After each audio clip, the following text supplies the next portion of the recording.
ദൈവത്തിൻ്റെ അതിപരിശുദ്ധ നാമം വാഴ്ത്തപ്പെടുമാറാകട്ടെ. അനുഗ്രഹമേറിയ പുതിയ ദിനത്തിനായി നമുക്കൊന്നിച്ചു ചേർന്ന് ദൈവത്തെ സ്തുതിക്കാം, സ്തോത്രം ചെയ്യാം. ഇന്ന് 2026 മെയ് മാസം 27-ാം തീയതി ബുധനാഴ്ച. ഈ പുതുദിനം നമ്മുടെ ജീവിതത്തിൽ അനുഗ്രഹത്തിനും നന്മയ്ക്കും സന്തോഷത്തിനും ഇടയായി തീരട്ടെ എന്നുള്ള പ്രാർത്ഥനയോടെ ഇന്നത്തെ വാഗ്ദത്ത വചനത്തിലേക്ക് പ്രവേശിക്കാം. ഇന്ന് ജീവജലത്തിൽ കൂടി പ്രോമിസ് വേഴ്സായി നമുക്ക് ലഭിച്ചിരിക്കുന്നത് വിശുദ്ധ ലൂക്കോസിന്റെ സുവിശേഷം 7-ാം അധ്യായം 13-ാം വാക്യം. The Gospel according to Saint Luke chapter 7 verse 13 നാം ഇപ്രകാരം വായിക്കുന്നു. അവളെ കണ്ടിട്ട് കർത്താവ് മനസ്സലിഞ്ഞ് അവളോട് കരയേണ്ട എന്ന് പറഞ്ഞു. അവൻ അടുത്ത് ചെന്ന് ശവമഞ്ചം തൊട്ടു, ചുമക്കുന്നവർ നിന്നു. യേശുക്രിസ്തുവിന്റെ ഈ ഭൂമിയിലെ ശുശ്രൂഷയിൽ വേദപുസ്തകത്തിൽ 3 മരിച്ചവരെ ഉയർപ്പിച്ചതായി നാം പഠിക്കുന്നു. ലാസറിനെയും യായിറോസിന്റെ മകളെയും നയീൻ എന്ന പട്ടണത്തിലെ വിധവയുടെ ഏകജാതനായ മകനെയും. അതിൽ നയീൻ എന്ന പട്ടണത്തിലെ വിധവയുടെ മകന്റെ ഉയർത്തെഴുന്നേൽപ്പിന്റെ ഭാഗമാണ് നാം ഇന്ന് വാഗ്ദത്ത വചനമായി വായിച്ചു കേട്ടത്. യേശു നയീൻ എന്ന പട്ടണത്തിനകത്തേക്ക് വരുമ്പോൾ നയീൻ എന്ന പട്ടണത്തിനകത്ത് നിന്നും പുറത്തോട്ട്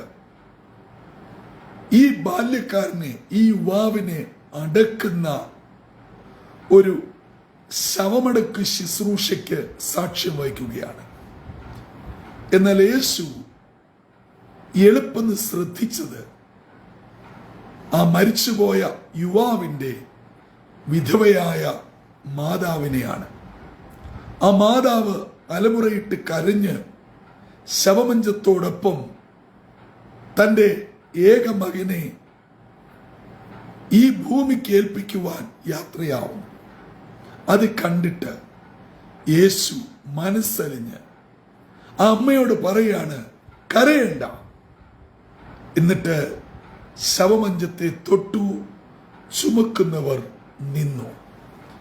പ്രിയമുള്ളവരെ, നമ്മൾ ഈ ഭാഗം വായിക്കുമ്പോൾ ഒരു വലിയ ജനസമൂഹം, ആ പട്ടണത്തിലെ എല്ലാവരും ഈ അമ്മയോടൊപ്പം ദുഃഖത്തിൽ പങ്കുചേർന്ന് ഈ ശുശ്രൂഷയിൽ പങ്കെടുക്കുകയാണ്. എന്നാൽ യേശു മാത്രമേ ആ അമ്മയോട് പറഞ്ഞുള്ളൂ, നീ കരയണ്ട. കാരണം ആ അമ്മയുടെ കരച്ചിൽ മാറ്റുവാൻ കഴിവുള്ളവൻ കർത്താവ് മാത്രമാണ്. അവിടെ വന്ന ആ പട്ടണത്തിലെ എല്ലാവരും ആ അമ്മയെ ആശ്വസിപ്പിച്ചു, കൂടെ കരഞ്ഞു, ആശ്വാസ വാക്കുകൾ പറഞ്ഞു. ജനസമൂഹം മുഴുവനും കൂടെ ഉണ്ട് എന്ന് തെളിയിക്കുന്ന വിധത്തിൽ ശവസംസ്കാര യാത്രയിൽ പങ്കുചേർന്നു. പക്ഷേ ആ അമ്മയുടെ കരച്ചില് ഇല്ലാതാക്കുവാൻ ആരെ കൊണ്ടും കഴിയുകയില്ല. എന്നെ കേൾക്കുന്ന ദൈവമക്കളെ, നമ്മളോടൊപ്പം പല പല സന്ദർഭങ്ങളിൽ, സാഹചര്യങ്ങളിൽ ആളുകൾ കൂടും. അവർ നമ്മളോടൊപ്പം സഹകരിക്കും, സഹതപിക്കും. പക്ഷേ നമ്മൾ ഇന്ന് കടന്നു പോകുന്ന വ്യക്തിപരവും കുടുംബപരവും കുഞ്ഞുങ്ങളുടേതുമായിട്ടുള്ള വിഷയത്തിന്, ഭാരത്തിന്, നമ്മുടെ ശരിക്കുമുള്ള കണ്ണുനീരിന് ഇവർക്കാർക്കും ഒന്നും ചെയ്യുവാൻ കഴിയുകയില്ല. അത് അവരുടെ കുഴപ്പമല്ല, കുറ്റമല്ല. എന്തെങ്കിലും ചെയ്യുവാൻ കഴിവുള്ളവൻ കർത്താവ് മാത്രമേ ഉള്ളൂ. അതുകൊണ്ട് പ്രിയ സഹോദരി സഹോദരങ്ങളെ, നമ്മൾ കർത്താവിന് മുൻസ്ഥാനം കൊടുക്കുക. കർത്താവിനേക്കാൾ ഉപരിയായി ആരെയും ആശ്രയിക്കാതിരിക്കുക. ദേശത്തെ പൗരപ്രമുഖനെയോ പണത്തെയോ സ്ഥാനമാനങ്ങളെയോ ഒന്നിലും ആശ്രയിച്ചിട്ട് കാര്യമില്ല. നമ്മുടെ ഏത് കാര്യത്തിനും വിടുതൽ ഉണ്ടാവണമെങ്കിൽ കർത്താവിൽ ശരണപ്പെടണം. അതുകൊണ്ട് ഈ പ്രധാനപ്പെട്ടവരെ ബഹുമാനിക്കണ്ട എന്നല്ല അർത്ഥം. അവരിലാവരുത് നമ്മുടെ ആശ്രയം മുഴുവനും. കാരണം നമുക്ക് ആശ്രയിക്കുവാൻ ഒരിടമുണ്ട്. നമ്മുടെ കണ്ണുനീര് തുടയ്ക്കുവാൻ കഴിവുള്ള ഒരുവനുണ്ട്. ആ യേശു ആ അമ്മയോട് പറഞ്ഞിട്ട് മാറി നിൽക്കുകയല്ല, ആ മഞ്ചത്തെ തൊട്ടു. ആ ചുമന്നവർ അവിടെ നിന്നു. നാം അടുത്ത വാക്യങ്ങളിൽ വായിക്കുന്നുണ്ട്. യേശു പറയുന്നു, ബാല്യക്കാര എഴുന്നേൽക്ക. യേശുവിന്റെ ശബ്ദത്തിങ്കൽ മരിച്ച് ശവടക്ക് ശുശ്രൂഷയ്ക്കായി കൊണ്ടുപോയിരുന്ന ആ യുവാവ് ശവമഞ്ചത്തിൽ എഴുന്നേറ്റിരുന്നു. ആ മകനെ അമ്മയ്ക്ക് തിരിച്ചു നൽകി. ആ ദേശത്ത് മുഴുവനും ദൈവത്തിന്റെ അത്ഭുത പ്രവൃത്തി വ്യാപിക്കുവാൻ ഇടയായി തീർന്നു. ഇന്ന് നമ്മുടെ ജീവിതത്തിൽ ഉണ്ടായിരിക്കുന്ന ചെറുതോ വലുതോ ആയ പ്രതിസന്ധികളിൽ ദൈവത്തിനൊരു പ്രവൃത്തി ചെയ്തെടുക്കാനുണ്ട്. ദൈവത്തിന് അതിൽ കൂടെ മഹത്വം ഏറ്റെടുക്കാനുണ്ട്.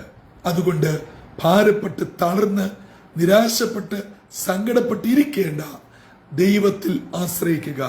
ഇന്ന് ദൈവത്തിന്റെ പരിശുദ്ധാത്മാവ് നമ്മളോട് പറയുന്നു, മകനെ, മകളെ, പിതാവേ, മാതാവേ, സഹോദര, സഹോദരി, നീ കരയേണ്ട. നിന്റെ കരച്ചിൽ മാറ്റുവാൻ ഞാനിവിടെ വന്നിട്ടുണ്ട്. ആ കർത്താവിന്റെ കരങ്ങളിലേക്ക് പരിപൂർണമായി ഏൽപ്പിക്കുക. നിങ്ങളുടെ വിവിധങ്ങളായിട്ടുള്ള ഭാരങ്ങൾ, വിഷയങ്ങൾ ഒരുപക്ഷെ ചില നാളുകളായി പ്രാർത്ഥിച്ചുകൊണ്ടിരിക്കുന്നതാണ്. ഈ മാസത്തിന്റെ അവസാന ദിനങ്ങളിലേക്ക് എത്തുകയാണ്. കർത്താവേ, ഈ വർഷത്തിന്റെ 5-ാം മാസവും കടന്നു പോകുന്നു. എന്റെ വിഷയത്തിന് മാറ്റമില്ലല്ലോ, എന്റെ ഈ അവസ്ഥയ്ക്ക് ഇതുവരെയും ഒരു വ്യത്യാസം വന്നില്ലല്ലോ എന്ന് വ്യാകുലപ്പെടുന്ന ആരെങ്കിലും എന്നെ കേൾക്കുന്നുവോ? സഹോദരങ്ങളെ, നിങ്ങളുടെ പ്രാർത്ഥനയ്ക്ക് പ്രതിഫലമുണ്ട് നിശ്ചയം. നിങ്ങൾ വിശ്വാസത്തോടെ കർത്താവിന്റെ അടുക്കൽ വന്ന് പ്രാർത്ഥിക്കുക. നിങ്ങളുടെ വിശ്വാസ ജീവിതത്തിൽ, ആത്മീയ ജീവിതത്തിൽ, ഭൗതിക ജീവിതത്തിൽ, കുടുംബ ജീവിതത്തിൽ ദൈവം അത്ഭുതം പ്രവർത്തിക്കും.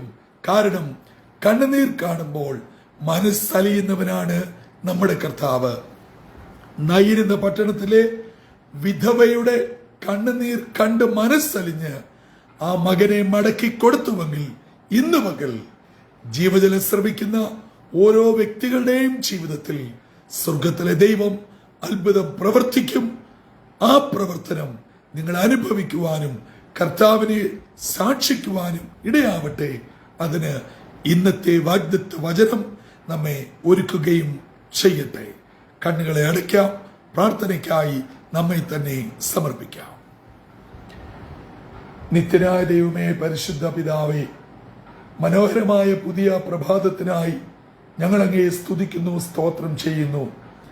നയീൻ എന്ന പട്ടണത്തിലെ വിധവയുടെ വേദനയേറിയ, സങ്കടമേറിയ കണ്ണുനീർ കണ്ട് മനസ്സലിഞ്ഞ് കരയേണ്ട എന്ന് പറയുക മാത്രമല്ല, ആ മാതാവിന്റെ കരച്ചിൽ മാറ്റി മരിച്ച മകനെ ജീവിപ്പിച്ചു കൊടുത്ത അനുഗ്രഹത്തിന്റെ സദ്വാർത്ത ഈ പ്രഭാതത്തിൽ ഞങ്ങളെ കേൾപ്പിച്ചുവല്ലോ.